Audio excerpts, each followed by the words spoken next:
yakuzizza olunaku olw'abaliko obulemu wansi w'omulamwa oguvuze nti inclusion can't wait. Ku lw'akakiiko ka Buganda akavunaanyizibwa ku bantu abaliko obulemu era akuliddemu enteekateeka eno Busurwa Asumani ategeezezza nti abaliko obulemu basanga okusoomozebwa mu bintu eby'enjawulo omuli ebyobulamu, okusosolwa, ekiviirako n'abakyala bangi abali mu kkoowe lino okusuulibwawo abasajja ne batoba n'abaana baabwe bokka sako n'ebizimbe ebimu okuzimbibwa nga tebiteereddwako bifo abaliko obulemu we basobola okuyitira okubikozesa. Nga bagenze mu malwaliro ne babawa empeke ezijjanjaba obulwadde nga tebubaluma kubanga abasawo tebategeera lulimi lwa bubonero. Ensonga y'emu etukosezza nnyo mu makomera g'e Uganda wano g'olaba ne mu kkooti nti mu bitongole ebiramuzi tebirina nteekateeka y'abasign language interpreters naffe be tuyita short statues. Olumu nno babatuuma amannya ffe ge tutayagala tetuganyumirwa.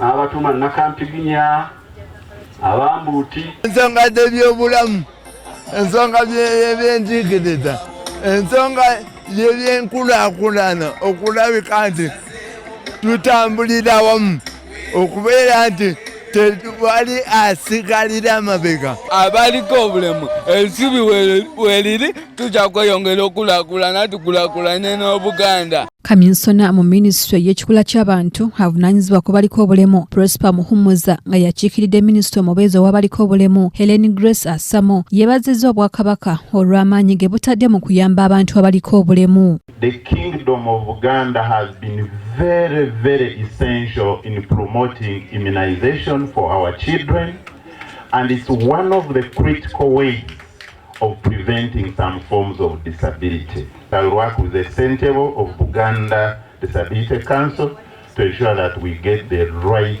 terminologies. Tufuna amanya agasaanidde getusobola okukozesa mu ngeri gye tugenda okunnyonnyola nti ono talina ono talaba bulungi oba ono otawulira bulungi oba ono mumpi okusinga banne. Ono era ategeezezza nti Obwakabaka bubadde busaale mu kukunga abantu okugemesa abaana nga bakazaalibwa, ekintu ky'agamba nti kiyambye kinene mu kuziyiza obulemu era ng'asinzidde wano n'asaba Obwakabaka okwongera amaanyi mu ky'okulwanyisa okusosola abaliko obulemu mu ngeri nga gye bukoze mu nteekateeka z'okutumbula embeera z'abantu. Erayo n'eddoboozi erikwata ku bantu abaliko obulemu ate bo ne tubakwatirako kyandibadde kiweesa Katonda ekitiibwa kubanga waliwo bwe babeerako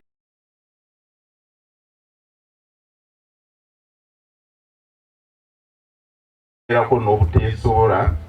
So on behalf of the central government we are saying that your message to fight poverty in Uganda has been very, very instrumental, but we are requesting that if possible the message is packaged for households of persons with disabilities. Muhumuza era ayogedde ku bimu ku bintu ebiviirako abantu okulemala omuli eky'abakyala ab'embuto okwesulubabba amalwaliro saako obunene n'ebintu ebirala.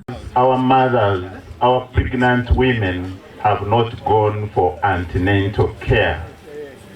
Nga waliwo obulemu bwe twandibadde tuziyiza singa bamamma baffe nga bataata baffe babukwatiddeko ne bagenda mu malwaliro. So there is another cause of disability called accidents.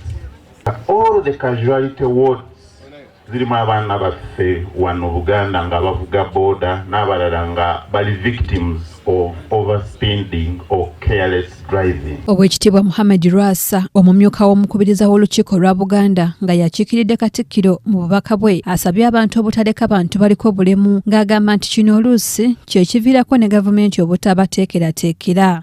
Kyokka bano batono ku muwendo gwennyini kubanga bangi abaliko obulemu bakwekebwa ne batavaayo kubalibwa mu bantu abo. Awo nno nkubiriza abantu bonna baleme kukweka bantu abaliko obulemu kubanga bwe bamanyibwa obulungi basobola okuteekebwa obulungi. Kyambadde Shadrack Joshua yakusakidde eggulire lino ku KTV Amalindilire.